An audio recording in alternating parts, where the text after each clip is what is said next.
Shalom, selamat tahun baru 1 Januari 2022. Biarlah kita memulai tahun yang baru ini bersama-sama dengan Tuhan. Kita belajar tetap berserah, menyerah kepada Tuhan serta mengandalkan Dia. Karena kalau kita sampai pada saat ini, di hari ini semua karena kemurahan dan anugerah Tuhan. Biarlah hari pertama ini kita meteraikan, kita minta Tuhan menguduskan tahun 2022 menjadi tahun miliknya, menjadi tahun kepunyaan Tuhan, di mana kita akan berjalan tahun 2022 ini bersama-sama dengan Tuhan. Biar hidup kita semakin berdampak, semakin jadi berkat, dan biarlah apapun yang telah terjadi dalam hidup kita, susah atau senang, sehat atau sakit, tercapai atau tidak tercapai, apa yang menjadi mimpi-mimpi kita, itu bukanlah sesuatu yang penting. Tapi yang terpenting adalah kita boleh belajar mengerti apa yang Tuhan mau. Hidup kita harus semakin berkenan kepada Tuhan. Dan saya berdoa dan berharap tahun 2022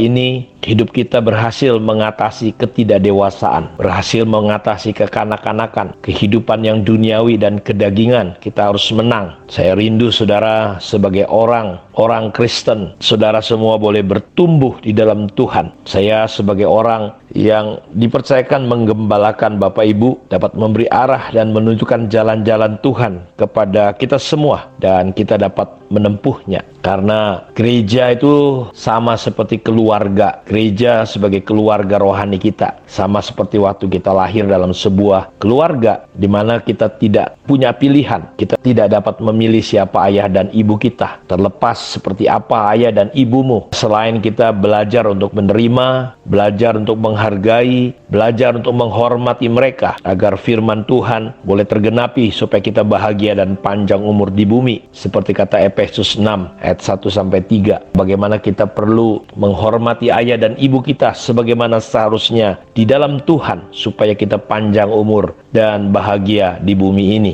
Gereja adalah keluarga ilahi yang Tuhan beri kepada kita, sama seperti keluarga di rumah. Karena prinsip atau esensi gereja itu sama dengan keluarga. Karena itu kita perlu semakin menyadari sebagai gereja bahwa kebutuhan terbesar dunia dan kekristenan adalah figur seorang bapa. Kita bukan hanya sekedar beribadah, bukan hanya sekedar pelayanan, tetapi kita boleh bertumbuh menjadi bapak-bapak secara rohani. Karena dunia membutuhkan bapa. Paulus berkata dalam 1 Korintus 4 ayat 15, kamu boleh punya beribu-ribu guru, tetapi kamu tidak punya bapa. Ini sesuatu yang sangat ekstrim yang Paulus katakan, beribu-ribu guru. Artinya kehadiran pembapaan atau kehadiran bapa, baik itu jasmani, baik itu rohani, bahkan kegagalan bapak-bapak jasmani kita untuk menjadi bapak-bapak yang ilahi dan rohani, itu menjadi dampak besar dan mengikuti hidup kita seumur hidup kita. Pengalaman kita di rumah, hubungan kita dengan bapak, itu mempengaruhi hidup kita, bahkan kerohanian kita. Karena itu Paulus berkata dengan jelas sekali, kamu boleh punya beribu-ribu guru, tetapi kamu tidak punya bapa. Karena itu dia berlaku sebagai bapa dan ibu. Kenapa ini begitu penting? Karena tanpa figur bapa yang benar, itu menjadi penyebab kehancuran dunia ini. Dalam kitab Maleakhi pasal 4 ayat 5 dan 6 bahwa Tuhan akan mengutus roh Elia untuk mengembalikan hati bapa-bapa kepada anaknya dan hati anak-anak kepada bapaknya. Jika itu tidak terjadi, maka aku akan pukul bumi hingga musnah. Dalam bahasa Inggrisnya, the fatherlessness is a curse. Ketiadaan figur atau gambar bapa itu yang menyebabkan kehancuran dunia ini. Karena itu saya berdoa biar kita bukan hanya sekedar jadi orang Kristen, kita bukan hanya sekedar beribadah, kita bukan hanya sekedar pelayanan, tapi saya rindu tahun 2022 ini kita tahu sasaran kita, bahwa kita perlu berubah. Mimpi kita semua bukan hanya terkenal, hebat, luar biasa, tanpa kita pernah menjadi bapa yang ilahi, yang benar di rumah kita, di gereja. Saya berdoa supaya roh Bapa sejati, gambaran Bapa surgawi bisa dipresentasikan kepada kita semua untuk bertumbuh menjadi bapa dan ibu secara rohani. Karena itu penelitian jelas mengatakan bahwa kehancuran dunia ini adalah karena tidak adanya bapak-bapak secara rohani. Semua penjahat, kejahatan yang terjadi itu lahir karena tidak adanya hubungan. Ketika hubungan yang baik itu tidak tercapai di rumah, apa yang terjadi itu berdampak buruk untuk kita. Kita juga mengalami kesulitan dalam hubungan-hubungan. Dan penelitian jelas mengatakan bahwa kekacauan, kerusakan dunia ini karena memang tidak adanya hubungan yang baik, di mana kita merasakan sebagai anak-anak di rumah hubungan yang seimbang, yang benar antara disiplin dan kasih. Karena terkadang bapak-bapak di dunia ini ekstrimnya terlalu otoriter, disiplin, cenderung semena-mena, melakukan kekerasan, melakukan banyak hal yang melukai, menyakitkan, sehingga itu melukai jiwa kita. Kita punya kemarahan-kemarahan yang terpendam, pemberontakan, sehingga ketika kita ada di gereja itu mempengaruhi kita. Kita sulit bertumbuh. Karena itu kita perlu minta agar tahun ini kita bisa bertumbuh. Kita punya spirit anak sejati, roh yang mau dipimpin, roh yang mau dibimbing, roh yang mau diarahkan, dan kita belajar punya sikap hati yang benar. Karena itu dalam Yohanes 14 ayat 8, Bapak Ibu tahu bahwa murid-murid berkata bahwa tunjukkanlah Bapa itu kepada kami, itu sudah cukup. Jadi hadirnya Bapa, kehadiran figur Bapa, roh kebapaan ini perlu dibangun di dalam hidup kita, dan itu akan berdampak, itu akan cukup untuk kita. Karena ketika seseorang tidak mengenal Allah sebagai Bapa, dia tidak dapat mengenal Tuhan itu secara akurat dalam hidupnya, Bapak Ibu. Karena ketika kita percaya Yesus, kita diberi kuasa, otoritas untuk menjadi anak-anak Allah. Dan kebutuhan terbesar seorang anak adalah mengenal bapaknya. Karena itu ketika kita tidak bisa mengenal Allah sebagai Bapa kita, padahal ketika dia berdoa, dia mengajarkan kalau kamu berdoa panggil Allah itu adalah Bapa, dia adalah Bapa kita. Karena itu saudara pahami dan mengertilah, tahun 2022 ini kita masuki dengan pengenalan Allah itu sebagai Bapa, sehingga kita memiliki pengenalan yang akurat dengan Tuhan kita.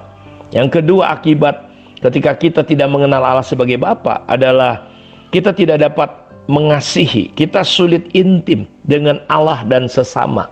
Makanya terkadang gereja terus mengalami perpecahan-perpecahan, kekristenan mengalami perceraian-perceraian, hubungan bapak dengan anak terjadi banyak gap-gap. Kenapa? Saudara, karena ketika kita tidak mengenal Allah sebagai Bapa, kita mengalami kesulitan untuk bisa intim dengan Tuhan dan sesama kita. Untuk kita bisa intim dengan Allah dalam persekutuan yang paling intim, kita sulit ngobrol dengan Tuhan di dalam kemesraan. Kenapa? Karena memang kita mungkin tidak biasa ngobrol dengan Bapak kita. Lebih banyak Bapak kita diam. Kita tidak dapat mempercayakan diri kita kepada Allah. Itu dampak berikutnya. Kita sulit untuk percaya. Kita sulit mengambil keputusan-keputusan yang benar di masa sukar. Jadi ini akibat kita tidak mengenal Allah sebagai Bapa. Kita tidak memiliki keintiman di dalam doa. Kita sulit bergaul karib dengan Allah. Kita sulit taat mengikuti perintahnya. Cenderung kekristenan kita cuma legalisme.